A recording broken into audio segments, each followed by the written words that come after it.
3, 2, 1, 0.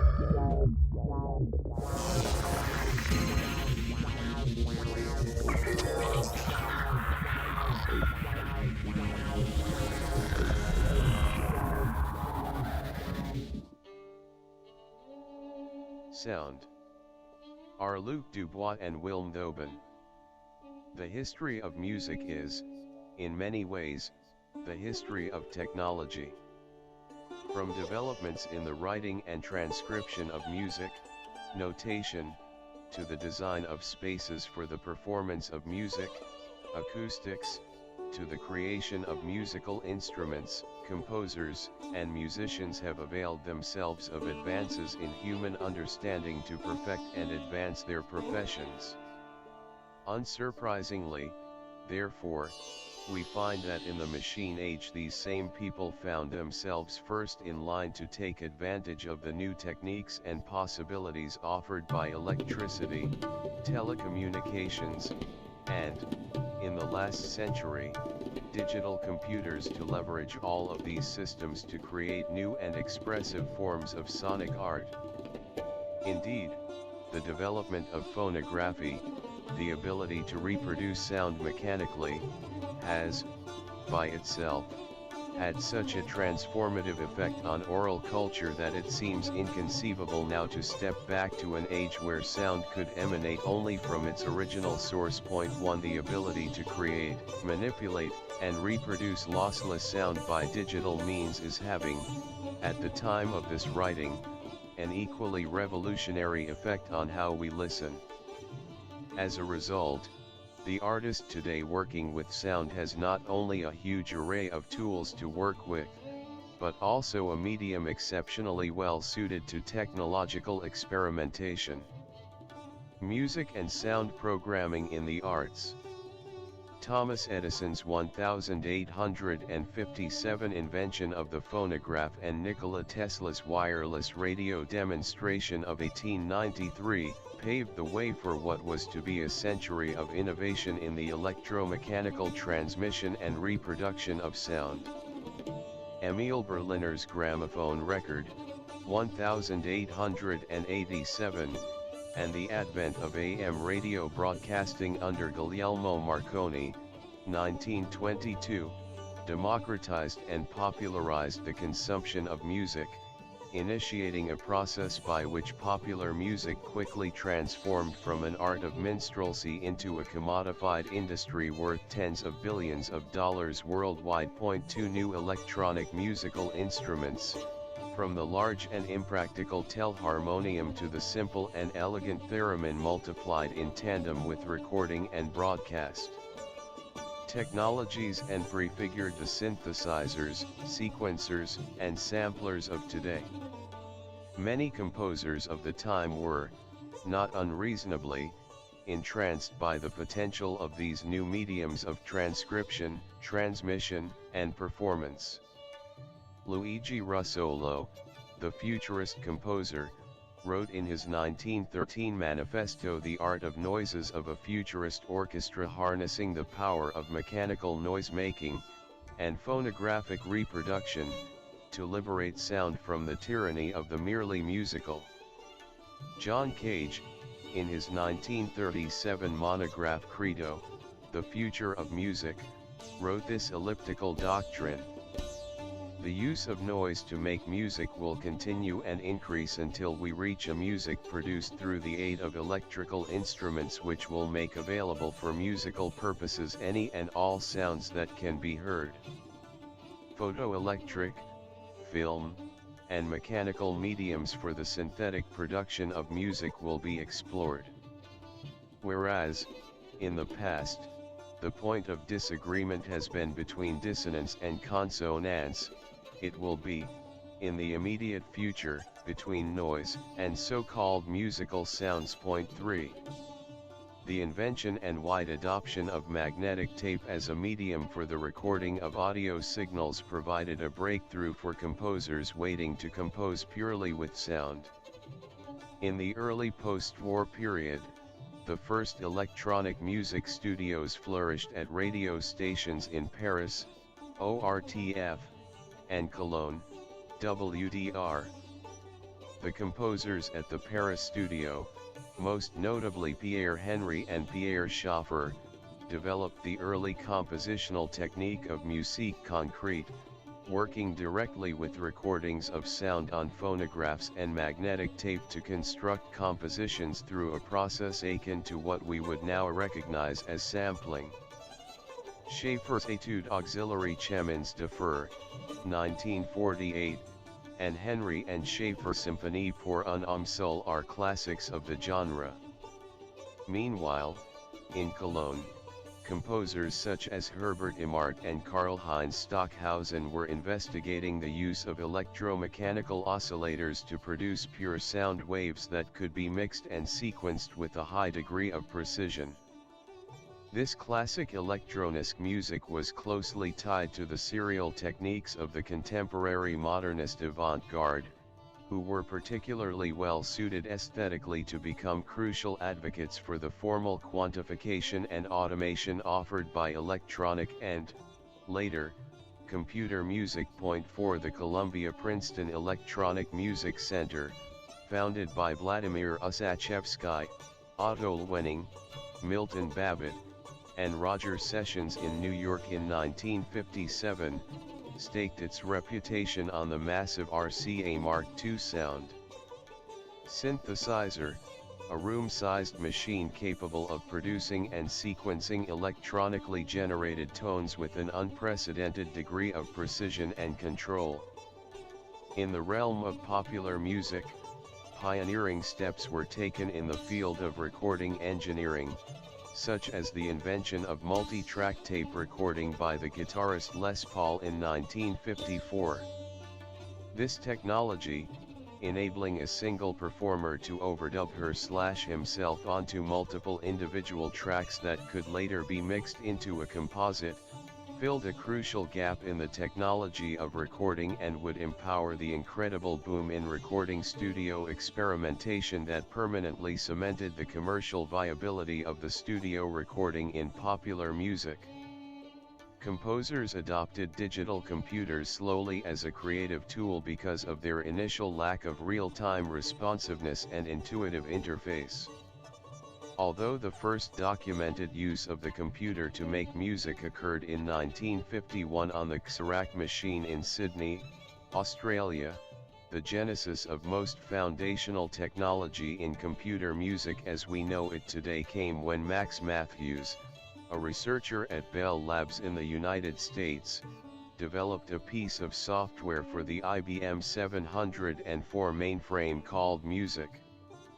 In 1957, the music program rendered a 17-second composition by Newman Gutman called In the Silver Scale. Originally tasked with the development of human comprehensible synthesized speech, Matthews developed a system for encoding and decoding sound waves digitally, as well as a system for designing and implementing digital audio processes computationally. His assumptions about these representational schemes are still largely in use and will be described later in this text. The advent of faster machines, computer music programming languages, and digital systems capable of real-time interactivity brought about a rapid transition from analog to computer technology for the creation and manipulation of sound, a process that by the 1990s was largely comprehensive. 5.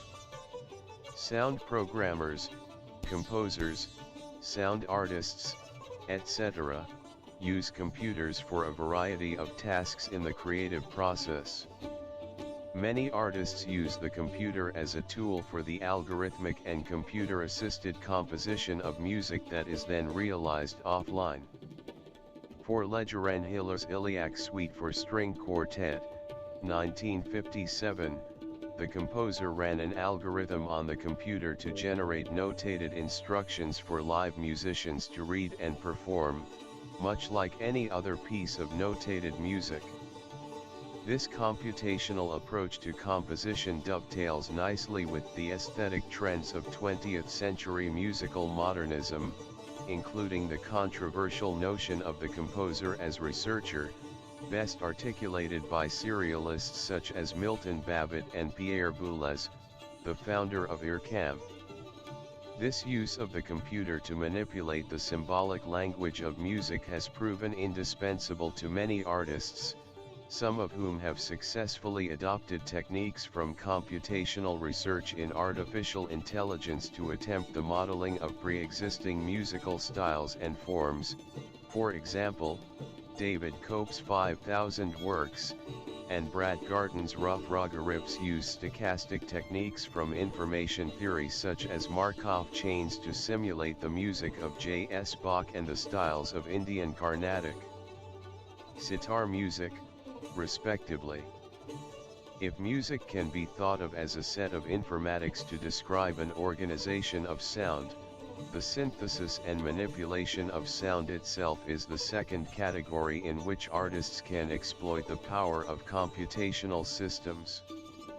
The use of the computer as a producer of synthesized sound liberates the artist from preconceived notions of instrumental capabilities and allows her/him to focus directly on the timbre of the sonic artifact, leading to the trope that computers allow us to make any sound we can imagine. Composers such as Jean-Claude Risset, the Bell Labs catalog, Ioannis Xenakis, Gendon 3, and Barry Truax, River Run, have seen the computer as a crucial tool in investigating sound itself for compositional possibilities, be they imitative of real instruments, Risset, or formal studies in the stochastic arrangements of synthesized sound masses, Xenakis, using techniques culminating in the principles of granular synthesis, Truax. The computer also offers extensive possibilities for the assembly and manipulation of pre-existing sound along the musique concrete model, though with all the alternatives a digital computer can offer. The compositional process of digital sampling, whether used in pop recordings, Brian Eno and David Byrne's My Life in the Bush of Ghosts, Public Enemy's Fear of a Black Planet, or conceptual compositions, John Oswald's Plunderphonics, Chris Bailey's Ow, My Head, is aided tremendously by the digital form sound can now take. Computers also enable the transcoding of an audio signal into representations that allow for radical reinvestigation, as in the time-stretching works of Leif Inge, 9-beat stretch, a 24-hour stretching of Beethoven's Ninth Symphony, and the time-lapse phonography of this text's author, Messiah, a 5-minute compression of Handel's Messiah. Artists working with sound will often combine the two approaches, allowing for the creation of generative works of sound art where the underlying structural system, as well as the sound generation and delivery, are computationally determined. Artists such as Michael Schumacher, Stephen Vitiello, Carl Stone, and Richard James, the Aphex Twin, all use this approach. Most excitingly, computers offer immense possibilities as actors and interactive agents in sonic performance, allowing performers to integrate algorithmic accompaniment, George Lewis, hyper-instrument design, Letitia Sonamai, interface and digital effects processing, Pauline Oliveras, Mari Kimura, into their repertoire. Now that we've talked a bit about the potential for sonic arts on the computer, we'll investigate some of the specific underlying technologies that enable us to work with sound in the digital domain. Sound and musical informatics. Simply put, we define sound as a vibration traveling through a medium, typically air, that we can perceive through our sense of hearing. Sound propagates as a longitudinal wave that alternately compresses and decompresses the molecules in the matter, example air, through which it travels. As a result, we typically represent sound as a plot of pressure over time.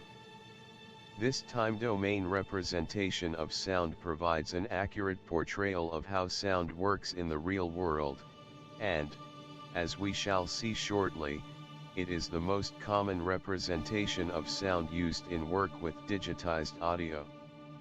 When we attempt a technical description of a sound wave, we can easily derive a few metrics to help us better understand what's going on. In the first instance, by looking at the amount of displacement caused by the sound pressure wave, we can measure the amplitude of the sound. This can be measured on a scientific scale in pascals of pressure, but it is more typically quantified along a logarithmic scale of decibels. If the sound pressure wave repeats in a regular or periodic pattern, we can look at the wavelength of a single iteration of that pattern and from there derive the frequency of that wave. For example, if a sound traveling in a medium at 343 meters per second, the speed of sound in air at room temperature, contains a wave that repeats every half meter, that sound has a frequency of 686 Hz, or cycles per second. The figure below shows a plot of a cello note sounding at 440 Hz. As a result, the periodic pattern of the waveform, demarcated with vertical lines, repeats every 2.27 milliseconds. Typically, sounds occurring in the natural world contain many discrete frequency components. In noisy sounds, these frequencies may be completely unrelated to one another or grouped by a typology of boundaries. Example: a snare drum may produce frequencies randomly spread between 200 and 800 Hz. In harmonic sounds, however, these frequencies are often spaced in integer ratios, such that a cello playing a note at 200 Hz will produce frequencies not only at the fundamental of 200, but at multiples of 200 up the harmonic series, i.e., at 400, 800, 1200, 1600, 2000, and so on. A male singer producing the same note will have the same frequency components in his voice, though in different proportions to the cello. The presence, absence, and relative strength of these harmonics, also called partials or overtones, provide what we perceive as the timbre of a sound. When a sound reaches our ears, an important sensory translation happens that is important to understand when working with audio. Just as light of different wavelengths and brightness excites different retinal receptors in your eyes to produce a color image, the cochlea of your inner ear contains an array of hair cells on the basilar membrane that are tuned to respond to different frequencies of sound. The inner ear contains hair cells that respond to frequencies spaced roughly between 20 and 20,000 Hz, though many of these hairs will gradually become desensitized with age or exposure to loud noise. These cells in turn send electrical signals via your auditory nerve into the auditory cortex of your brain, where they are parsed to create a frequency domain image of the sound arriving in your ears. This representation of sound, as a discrete frame of frequencies and amplitudes independent of time, is more akin to the way in which we perceive our sonic environment than the raw pressure wave of the time domain. Jean-Baptiste Joseph Fourier, a 19th century French mathematician, developed the equations that allow us to translate a sound pressure wave, no matter how complex, into its constituent frequencies and amplitudes. This Fourier transform is an important tool in working with sound in the computer. Our auditory system takes these streams of frequency and amplitude information from our two ears and uses them to construct an auditory scene, akin to the visual scene derived from the light reaching our retinas. 6 Our brain analyzes the acoustic information based on a number of parameters such as onset time, stereo correlation, harmonic ratio, and complexity to parse out a number of acoustic sources that are then placed in a three-dimensional image representing what we hear. Many of the parameters that psychoacousticians believe we use to comprehend our sonic environment are similar to the grouping principles defined in Gestalt psychology. If we loosely define music as the organization and performance of sound, a new set of metrics reveals itself. While a comprehensive overview of music theory, Western or otherwise, is well beyond the scope of this text, it's worth noting that there is a vocabulary for the description of music, akin to how we describe sound.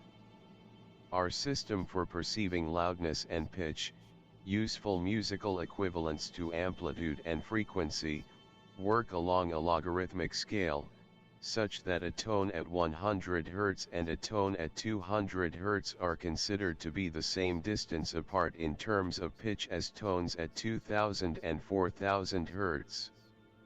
The distance between two sounds of doubling frequency is called the octave, and is a foundational principle upon which most culturally evolved theories of music rely.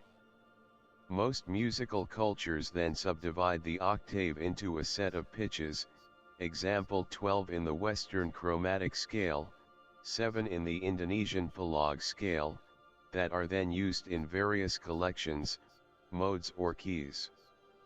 These pitches typically reflect some system of temperament or tuning, so that multiple musicians can play together. For example, the note A4, the A above middle C, on the Western scale is usually calibrated to sound at 440 Hz in contemporary music. Digital representation of sound and music. Sound typically enters the computer from the outside world, and vice versa, according to the time domain representation explained earlier. Before it is digitized, the acoustic pressure wave of sound is first converted into an electromagnetic wave of sound that is a direct analog of the acoustic wave. This electrical signal is then fed to a piece of computer hardware called an analog-to-digital converter, ADC or A/D, which then digitizes the sound by sampling the amplitude of the pressure wave at a regular interval and quantifying the pressure readings numerically, passing them upstream in small packets, or vectors, to the main processor, where they can be stored or processed. Similarly, vectors of digital samples can be sent downstream from the computer to a hardware device called a digital-to-analog converter, DAC or D/A, which takes the numeric values and uses them to construct a smoothed-out electromagnetic pressure wave that can then be fed to a speaker or other device for playback. Most contemporary digital audio systems, sound cards, etc., contain both A/D and D/A converters, often more than one of each, for stereo or multi-channel sound recording and playback, and can use both simultaneously, so-called full duplex audio. The specific system of encoding and decoding audio using this methodology is called PCM, or pulse code modulation, developed in 1937 by Alec Reeves. It is by far the most prevalent scheme in use today. The speed at which audio signals are digitized is referred to as the sampling rate. It is the resolution that determines the highest frequency of sound that can be measured, equal to half the sampling rate, according to the Nyquist theorem.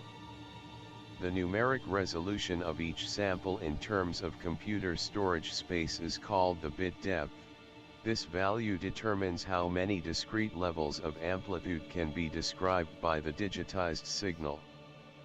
The digital audio on a compact disc, for example, is digitized at 44,100 Hz with a 16-bit resolution, allowing for frequencies up to 22,050 Hz, i.e., just above the range of human hearing, with 65,536, 216, different levels of amplitude possible for each sample. Professional audio systems will go higher, 96 or 192 kHz at 24 or 32-bit resolution, while industry telephony systems will go lower, example 8192 Hz at 8-bit. Digitized sound representing multiple acoustic sources, example instruments or destinations, example speakers, is referred to as multi-channel audio. Monaural sound consists of, naturally, only one stream, stereo, two-stream. Audio is standard on all contemporary computer audio hardware, and various types of surround sound, 5 or 7 streams of audio with 1 or 2 special channels for low frequencies, are becoming more and more common. Once in the computer, sound is stored using a variety of formats, both as sequences of PCM samples and in other representations. The two most common PCM sound file formats are the Audio Interchange File Format, AIFF, developed by Apple Computer and Electronic Arts, and the WAV file format developed by Microsoft and IBM. Both formats are effectively equivalent in terms of quality and interoperability, and both are inherently lossless formats, containing the uncompressed PCM data from the digitized source. In recent years, compressed audio file formats have received a great deal of attention, most notably the MP3, MPEG-1 Audio Layer 3, the Vorbis codec, and the Advanced Audio Coding, AAC, codec. Many of these lossy audio formats translate the sound into the frequency domain, using the Fourier transform or a related technique called linear predictive coding, to package the sound in a way that allows compression choices to be made based on the human hearing model, by discarding perceptually irrelevant frequencies in the sound. Unlike the PCM formats outlined above, MP3 files are much harder to encode, manipulate, and process in real time, due to the extra step required to decompress and compress the audio into and out of the time domain.